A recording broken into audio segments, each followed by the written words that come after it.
It's February 2025, and somewhere deep inside the blocky world of Minecraft, a country called Redmont has a financial sector valued at more than $100,000 in real money. Not fake in-game currency, not monopoly money, real US dollars tied directly to Minecraft assets. Everything from banks and private equity firms to companies selling bread, diamonds, villagers, and even skyscrapers. And this isn't some quirky side project. This is DemocracyCraft, a sprawling roleplay server built to mimic the structure of a functioning democratic nation. Players vote in elections, run businesses, write laws, pay taxes. And as it turns out, they also speculate on a stock market that can make or break fortunes. At first, the server's economy was charmingly simple. A player could chop down a few trees, sell the wood to a neighbor, and buy bread from a baker down the street. But ambition and greed are powerful motivators. Soon, people weren't just trading goods, they were building corporate empires. Businesses became more sophisticated, and with them came the in-game versions of professions you wouldn't expect to see in Minecraft. Lawyers arguing over contracts, accountants balancing virtual books, and PR managers spinning corporate scandals into inspirational success stories. The government, eager to encourage economic growth, rolled out a series of generous tax breaks and minimal oversight. It was the perfect environment for risk-taking. Before long, DemocracyCraft had its own stock exchange, a network of banks, and even private equity firms pooling player capital to buy up undervalued assets. By January 2022, the numbers were staggering. The Onyx Exchange, the server's primary stock market, had seen a year-long rally. Retail banks were offering interest rates as high as 5% a month to anyone willing to deposit their cash. Cryptocurrencies like Panda Coin were being accepted by shops on the main street. Every week seemed to bring a new next big thing investment opportunity. And for a while, everyone was making money. But like any booming economy built on unchecked speculation, the growth wasn't entirely real. Prices weren't just rising because businesses were thriving. They were rising because everyone assumed they would keep rising. New players poured money in, and that fresh cash kept the illusion alive. It was the same recipe that's fueled bubbles in the real world for centuries. Still, few people were questioning it. Why would they? The banks were paying out on time. Stocks kept going up. And as long as you played your cards right, you could turn a few in-game hours into real-world profits. In a game about mining and crafting, this was the ultimate loot drop. Money you could actually spend. But beneath the flashy valuations and optimistic headlines, there was a growing fragility. Companies weren't being valued based on earnings or assets. Instead, the Onyx Exchange calculated a company's worth using a self-reported questionnaire. Owners would answer questions like, roughly how much money and property do you own? If you don't know, just list your properties. How well known is your company on a scale of 1 to 10? How much do you feel your company is worth? That last one says it all. This wasn't financial analysis. It was wishful thinking with numbers attached. And because no one was checking the math, these self-reported numbers became the foundation of the server's entire investment boom. The signs of danger were there, but the optimism drowned them out. A few players voiced concerns about banks offering absurdly high returns, wondering how they could possibly sustain such payouts. Others noticed that company valuations seemed, well, a little inflated. But every doubter was met with the same counter-argument. Look at the market. It's still going up. Don't overthink it. And for a while, that logic held. The market went up, the party continued. Real money kept flowing in. The idea of DemocracyCraft as a thriving virtual nation was too exciting, too novel, for most people to consider what would happen if it all came crashing down. What no one realized, at least not yet, was that the seeds of that crash were already planted. The same loose regulations and hands-off governance that fueled DemocracyCraft's meteoric rise would make it almost impossible to stop the fall once it began. All it would take was one story, one headline, to shatter investor confidence and start the cascade.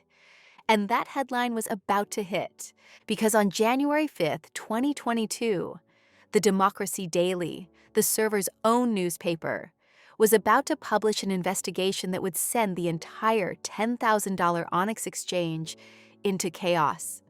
It wasn't just that the exchange was struggling. It wasn't just that liquidity was drying up. No, the bombshell was far worse. The Onyx Exchange was begging for donations from its own citizens and government officials just to keep the lights on. The story was about to break. And when it did, every inflated stock price, every too-good-to-be-true bank promise, and every shady financial trick holding up the system would be exposed. And that's when the selling began.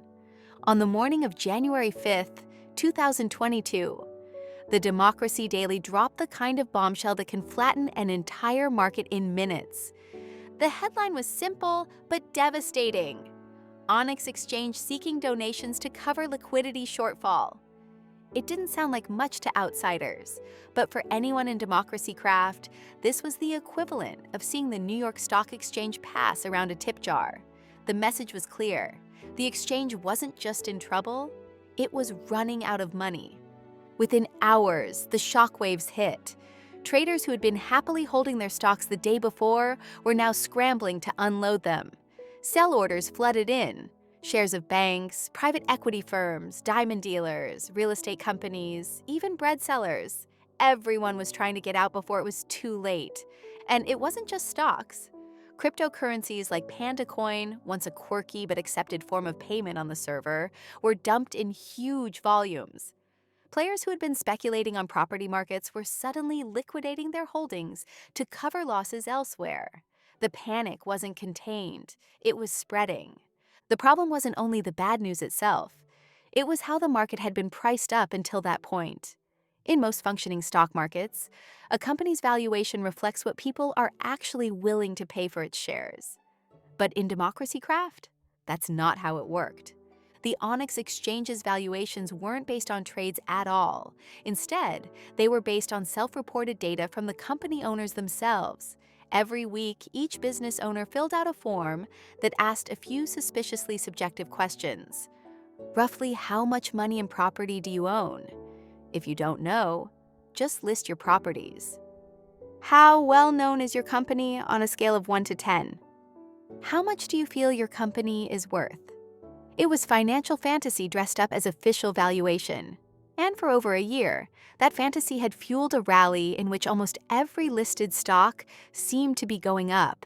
The forms gave the illusion of consistent growth, and no one had any incentive to question the numbers while they were making money. The absurdity of this system became obvious when people started looking back at specific cases. Take Walmart, not the real one, but the Minecraft version. This in-game retail giant saw its official valuation increase by $136 after acquiring a single high-rise building. That might not sound shocking until you realize that building was worth 3 times as much as Walmart's biggest rival, Tesco. And then came the kicker. Walmart's valuation went up after it had declared bankruptcy. Yes, you heard that right.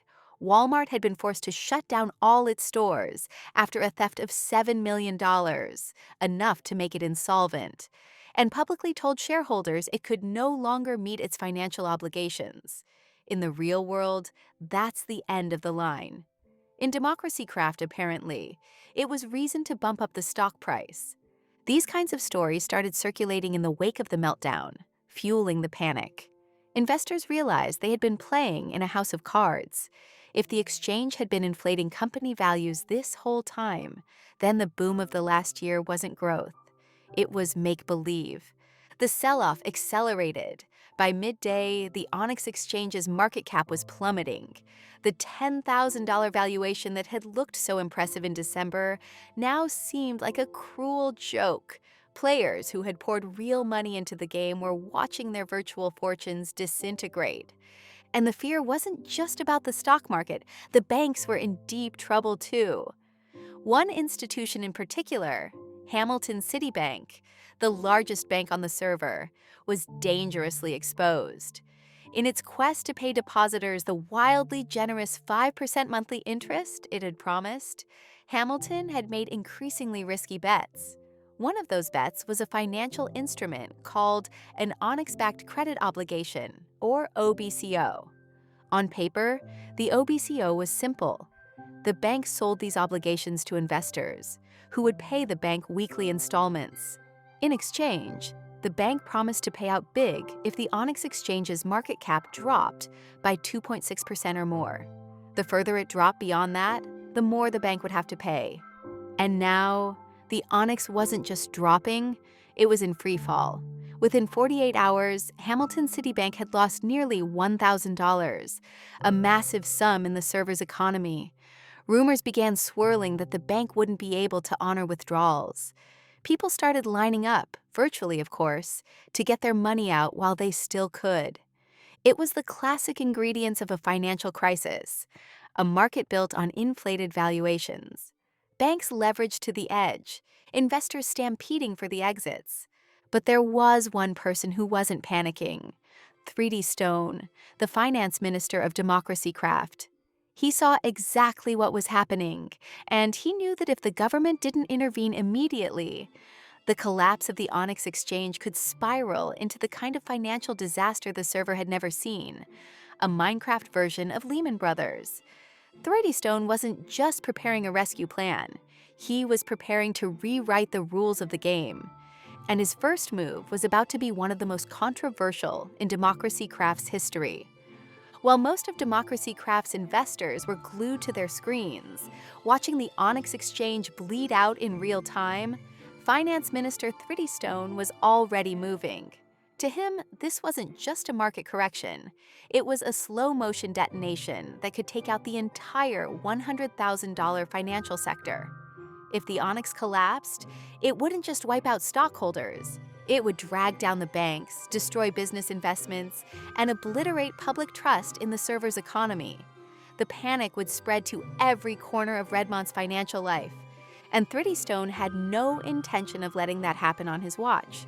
So, he called in the big guns. Within hours, the president, vice president, and the CEO of the Onyx Exchange were in a room with him. Official records later described the meeting as a negotiation. But in reality, it was more like a corporate hostage situation. Only this time, the hostage was the entire stock market. Thritystone laid out his terms. The government was going to give the exchange an emergency bailout of $80. In the context of a supposed $10,000 market cap, it was pocket change. But the point wasn't the amount. The point was the signal. The government was standing behind the exchange. A press release would go out immediately, declaring the government's full confidence in the Onyx's solvency. The goal was to calm investors, reassure creditors, and give the appearance, at least temporarily, that the crisis was under control. But this wasn't charity money. Thritystone attached strings so tight, they practically cut off circulation. Condition 1. The exchange had to clean up its act. No more fantasy valuations based on how much do you feel your company is worth. From now on, stock prices listed on the exchange had to reflect actual buy and sell transactions. In other words, the market would have to operate like an actual market. Condition 2. Total transparency. The exchange would hand over every balance sheet, every internal policy, every audit report, everything to the Treasury's civil servants. His team would go through the books line by line to figure out how deep the rot went and how much more money would be needed to keep the Onyx alive. Condition 3. This one was almost petty, but it showed how serious he was. The exchange would hand over admin permissions to its Discord server. Why? Because in DemocracyCraft, the Discord is the trading floor. Having those permissions meant the government could step in and run the exchange if it had to. This wasn't just a bailout. It was a nationalization in all but name. For a brief moment, it seemed like the bleeding might slow. But there was still one problem. The panic selling hadn't stopped. That's when Thritystone pulled off one of the sharpest plays in Minecraft financial history. A few days earlier, He had written a confidential memo to government officials, outlining just how bad the situation was at the Onyx. It was supposed to be internal, but now someone had leaked it to the press. That leak was feeding the panic. Traders were reading the memo and bolting for the exits. Thritystone realized something. The memo technically contained insider information. Before the leak, it had been distributed to almost every member of government, which meant that any government official trying to sell their stocks before the memo became public could, in theory, be charged with insider trading. And here's the kicker. Many of the biggest traders on the exchange also happened to be government officials. So Thritystone made an announcement. For the next 2 weeks, any government official who sold stock could face aggressive prosecution for insider trading. It didn't matter if he could actually make the charges stick. The threat was enough. Overnight, a huge portion of the market's biggest sellers were effectively frozen in place.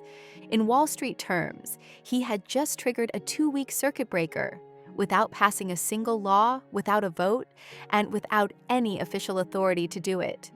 With the bailout's carrot in one hand and the insider trading stick in the other, Thritystone had bought himself something even more valuable than $80: time. But while he was patching holes at the Onyx, news reached his desk about Hamilton City Bank's catastrophic OBCO losses. Nearly $1,000 gone in 2 days. And if one bank was in that deep, how many others were drowning under similar deals? He didn't have time to find out the polite way. So he did something that, depending on who you ask, was either a masterstroke or an abuse of power. He opened a criminal probe into the OBCO buyer, a short seller named Jack. The official accusation? Insider trading and market manipulation. There was just one problem. The trade had been perfectly legal. The bank had sold the OBCOs more than a week after the Democracy Daily story broke. If anything, Hamilton City Bank had simply made a catastrophically bad business decision. But legality wasn't the point. The point was to send a message. The government was not going to let anyone profit from betting against the exchange while he was trying to save it. By the end of his rapid-fire interventions, Thritystone had managed to do the impossible, at least temporarily. The Onyx Exchange stabilized. Investors took a breath. The bank run slowed. In another world, this might have been the heroic climax of the story, the moment the finance minister saved the economy from certain death. But this wasn't that world.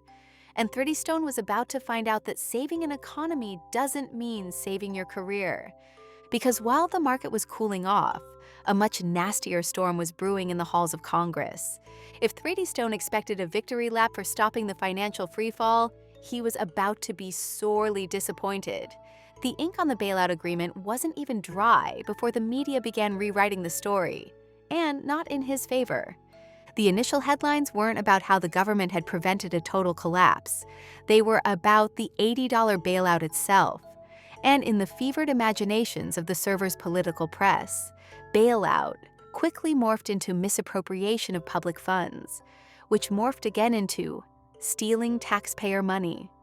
By the end of the week, talk radio, Discord forums, and server-wide chat channels weren't debating whether Thritystone had saved the Onyx Exchange.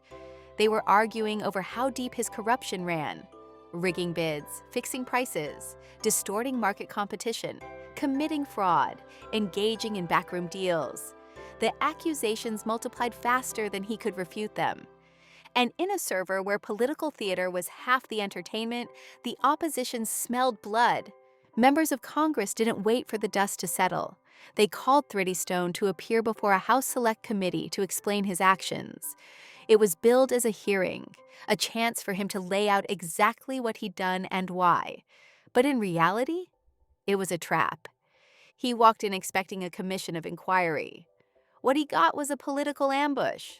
For 2 excruciating hours, Thritystone sat at a virtual table while representatives took turns, dressing him down for the cameras. Every question was a weapon. Every follow-up was designed not to get an answer, but to land a soundbite that would play well on the evening news. And the public loved it. On the live stream, The comment feed was flooded with applause emojis every time a representative called him corrupt or accused him of abandoning the common player. For those watching at home, Thritystone wasn't the man who had kept the economy alive for another day. He was the villain who had sold it out. Still, he tried to defend himself. Calmly, methodically, he explained the chain of events. When he struck the bailout deal with the Onyx Exchange, he had obtained the president's explicit approval. No one in the government's legal team had told him congressional approval was required. If they had, he claimed, he would have sought it. The $80 wasn't random. It was designed as a symbolic injection to buy time, not a full recapitalization. If he had done nothing, the exchange would have collapsed. And if the exchange collapsed, it would have taken the banks, the businesses, and possibly the entire $100,000 financial sector with it. He pointed out that the Onyx had become too big to fail, that the only thing worse than a controversial bailout would have been doing nothing and letting the market burn. But his testimony didn't matter. The representatives weren't there to be convinced. They had already made up their minds before the hearing even started. This wasn't a debate. This was a public execution, trial by committee. And the optics were brutal. Each clip of a representative grilling Thritystone was shared, memed, and remixed across the server. Nobody reposted the parts where he explained the details. They posted the parts where he looked cornered, where his answers were interrupted, where someone called him the Minecraft Goldman Sachs. The truth was irrelevant. The perception was set. Thritystone had bailed out his friends in the financial sector with taxpayer money, bypassed Congress, and gotten caught. By the time the hearing ended, his political standing was finished. 2 days later, he resigned. His departure was cheered on by the same crowds who had been panicking about their stock portfolios just a week before. To them, removing him wasn't just political, it was moral. A corrupt minister was out of office and the people had won. But there was one small, inconvenient detail no one wanted to think about. Without Thritystone, there would be no bailout. Without a bailout, there would be no reform of the exchange, no restructuring, no government oversight, no purchase of toxic assets, no stabilization measures. The plan he had fought so hard to implement died the moment he walked out of his office for the last time. And that meant everything he had tried to prevent. The collapse of the Onyx, the bank failures, the broader economic contagion, was now back in play. It didn't take long for the nightmare scenario to become reality. In the weeks after his resignation, the Onyx Exchange spiraled further into insolvency. Investors pulled what was left of their money.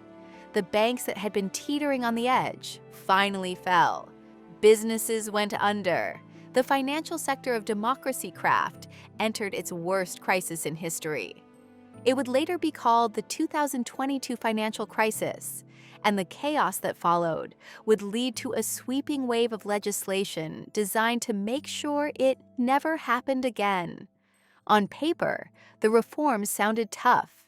The Federal Reserve Act of 2023 gave the Fed the authority to carefully watch over the financial sector and spot problems before they get too big. The Commercial Standards Act of 2023 gave the Treasury the power to monitor transactions, investigate white-collar crimes, and even oversee securities exchanges with full access to trading data. But as the years rolled on, those reforms would prove to be far weaker in practice than they looked on paper. Because by 2025, the same mix of greed, loose regulation, and inflated confidence that had sunk the Onyx was starting to rear its head again. And this time, the stakes were even higher. The 2022 financial crisis left scars all over DemocracyCraft's economy. Banks collapsed. Businesses went bankrupt. Thousands of virtual assets, worth tens of thousands of real dollars, vanished into the digital void. In the aftermath, lawmakers promised sweeping reform. They told citizens that this time they were serious. The new laws would close loopholes, punish bad actors, and keep the economy safe for good. On paper, the changes sounded airtight. The Federal Reserve Act of 2023 gave the Fed a clear mandate to carefully watch over the financial sector and their activities, spot problems before they get too big, and prevent them from causing widespread issues. The Commercial Standards Act of 2023 went further, empowering the Treasury to monitor financial transactions, investigate white-collar crimes, and oversee the operations of any securities exchange with full access to trading channels and data. It looked like a new era of stability. The government had the legal authority, the oversight tools, and, at least in theory, the will to stop another meltdown before it happened. But almost from day one, the reforms began to break down. First problem, chronic understaffing. The very agencies tasked with enforcing the new rules were short on personnel. The Fed didn't have enough regulators to actively monitor every bank, exchange, and private equity firm operating in the server. The Treasury's investigative arm was buried in backlogs. And when fraud cases did make it to investigators, they often sat unresolved for months, sometimes years. Second problem, conflicts of interest everywhere. Many of the people tasked with regulating the financial sector still held large personal stakes in the very institutions they were supposed to oversee. Worse, some regulators left their posts for high-paying jobs in the banks they had once been monitoring, a revolving door that blurred the line between watchdog and business partner. Third problem, no one was watching the money supply. Inflation, which had been a relatively minor concern in the crisis years, began to spiral out of control. By 2024, the money supply had increased by 47% in just 12 months.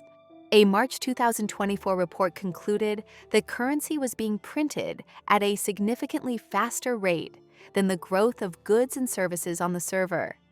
Instead of tightening policy, the Federal Reserve Bank stepped on the gas.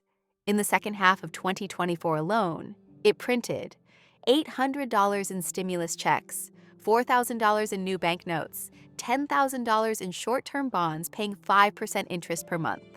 This wasn't monetary caution, it was a money flood. Years of loose policy poured an endless river of cheap cash into the economy, inflating asset prices to ridiculous levels. The property market went berserk. Commercial real estate prices shot through the roof. Some investors were paying $820 for a single Minecraft building. Small and medium-sized businesses, propped up by generous government subsidies, were taking out huge mortgages to buy tiny shops in a market increasingly dominated by an informal cartel of wealthy landowners. And the banks, they didn't get safer, they got bigger. The same too-big-to-fail institutions that nearly sank the server in 2022 had not only survived, they'd expanded. Many had merged or absorbed smaller competitors, tying the fate of the entire economy even more tightly to the fortunes of a handful of companies. Governance, risk management, and compliance became afterthoughts. With cash-rich investors demanding bigger returns, financial institutions started throwing caution out the window.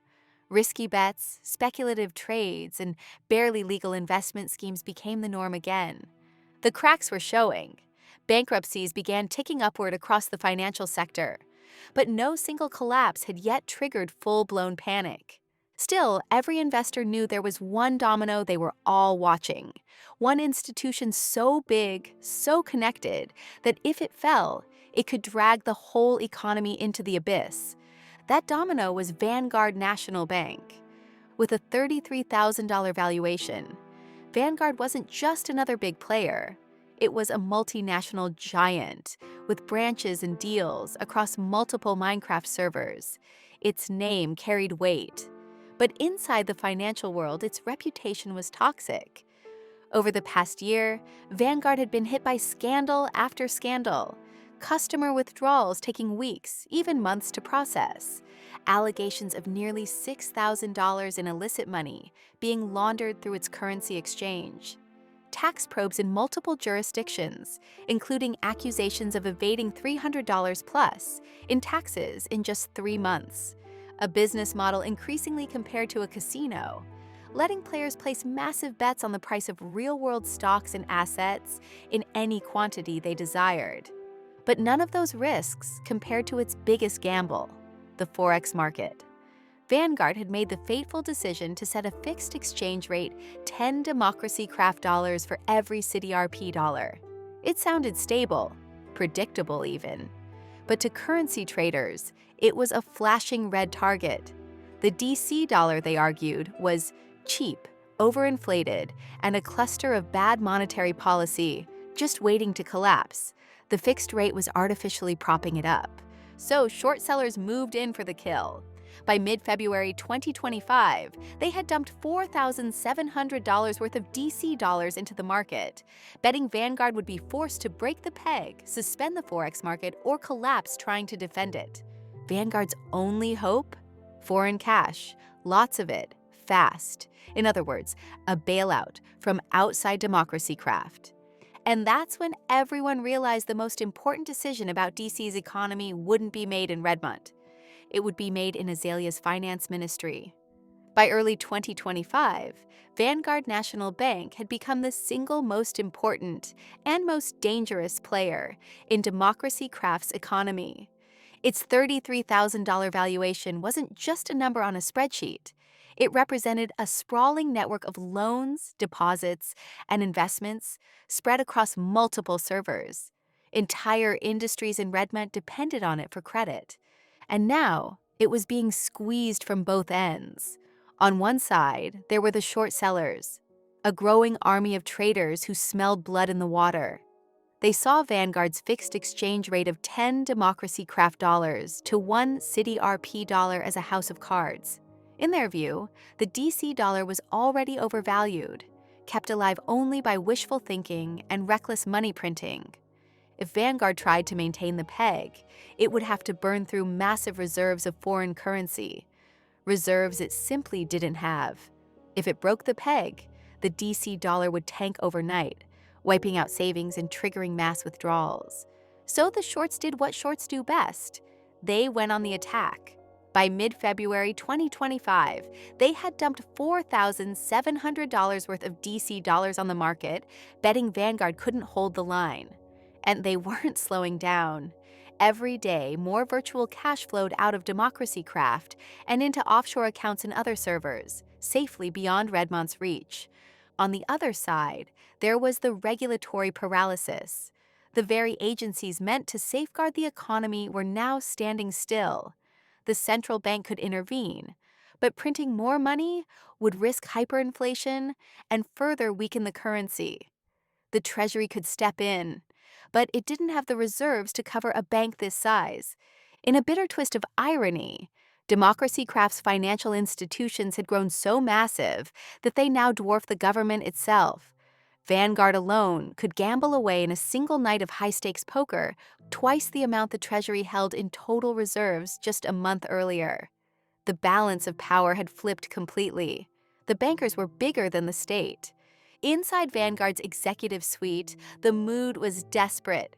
Maintaining the 10-to-1 peg meant buying up every CityRP dollar the shorts tried to sell, at enormous cost. Every hour the bank defended the rate, its reserves drained further.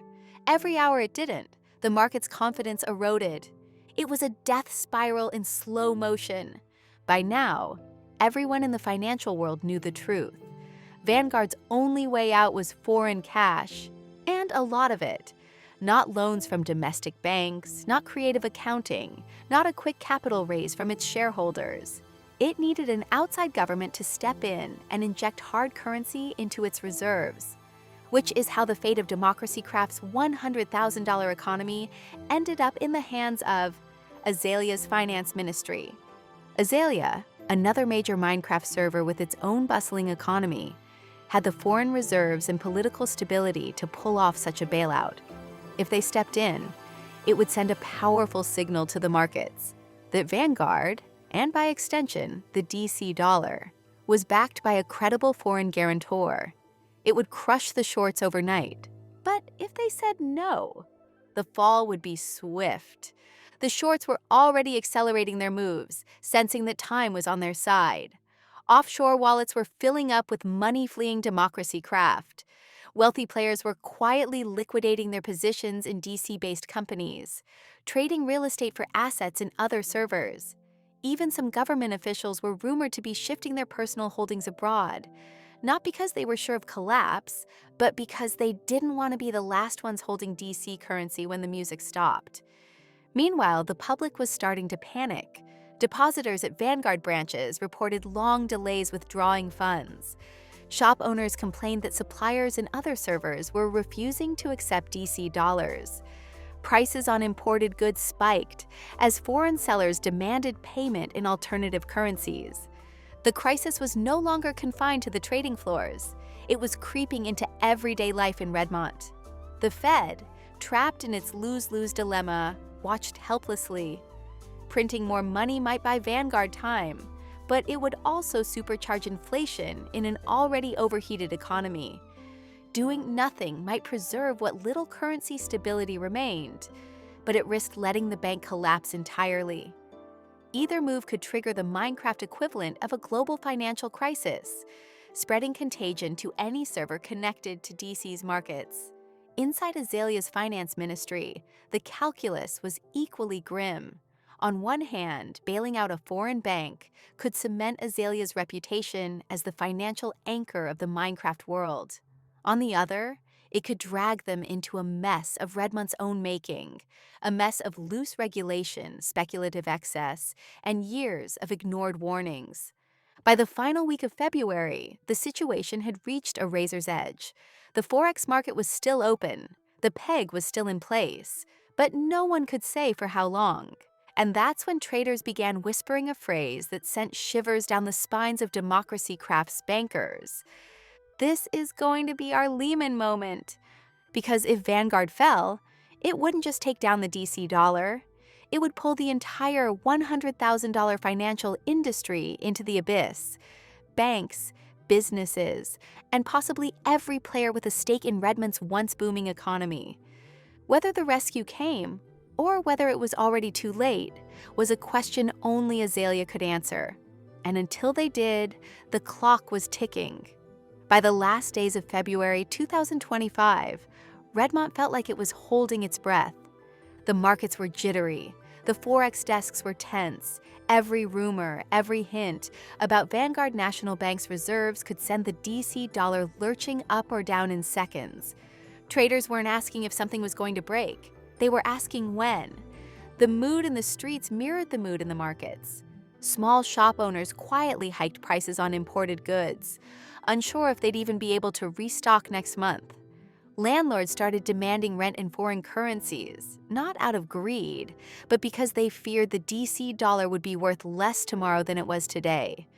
Ordinary players who had never cared about the stock exchange suddenly found themselves refreshing market trackers on their phones, watching the value of their savings twitch with every trade.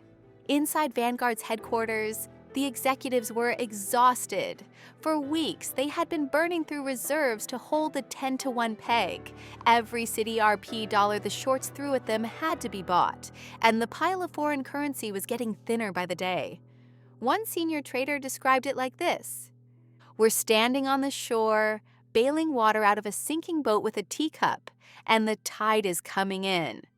The problem was simple but lethal. Vanguard could only defend the peg for as long as it had the cash to buy up the currency flooding the market. And the shorts knew exactly how to keep the pressure on. Dump DC dollars in waves, force the bank to spend more and more until it either ran dry or blinked. Everyone knew there was only one lifeline big enough to matter: Azalea. For 2 weeks, all eyes had been on Azalea's finance ministry. If they stepped in with a massive injection of foreign reserves, it would be game over for the shorts. The peg would hold. Confidence would return. Redmont's economy might even begin to heal. If they didn't, the peg would snap, the DC dollar would plummet, Vanguard's balance sheet would implode, the collapse would ripple outward, first to the other too-big-to-fail banks, then to the private equity firms, then to every major business with loans in DC currency. And because Redmont's financial system was wired into other servers through the real money trading market, the damage wouldn't stop at the border. what was about to happen in Minecraft could shake virtual economies across the world. The Fed and the Treasury were stuck in paralysis. Intervene, and they risked igniting hyperinflation. Stay out, and they risked letting the largest bank in the nation collapse. The political fallout from either choice would be catastrophic. Meanwhile, the shorts smelled victory. The dumping intensified. Offshore wallets ballooned. Some traders even boasted in Discord servers about the end game being just days away. For them, this wasn't just a trade. It was history in the making, a chance to say they had shorted the most overvalued currency in the Minecraft world and won. But for ordinary players, it was terrifying. The collapse of Vanguard wouldn't be an abstract market event. It would hit their wallets, their homes, their businesses, the bakery on Main Street, the apartment they rented, the diamonds they mined and sold. Every part of their virtual life was tied to the health of the economy. By February's final trading session, the tension was unbearable. The peg still stood, but barely. Traders whispered that Vanguard had just enough reserves to make it another week, maybe less, before the defense line broke. And yet, no one knew what Azalea would do. Their finance ministry had made no official comment. No leaks, no hints, just silence. The markets hate uncertainty. And in that silence, the speculation only grew. Would Azalea see Redmont as too far gone to save? Would they fear political backlash at home for bailing out a foreign bank? Or would they seize the chance to cement themselves as the power broker of the Minecraft financial world? Every answer led to a different future, one in which Redmont's $100,000 economy lived to fight another day, and one in which it became a cautionary tale about what happens when virtual finance forgets the meaning of risk. And so, the question hung in the air as the final trades of the month ticked by. Will this be DemocracyCraft's Lehman moment? Or will someone somewhere step in before the entire system burns? For now, the clock keeps ticking, and everyone, players, bankers, and governments alike, is watching.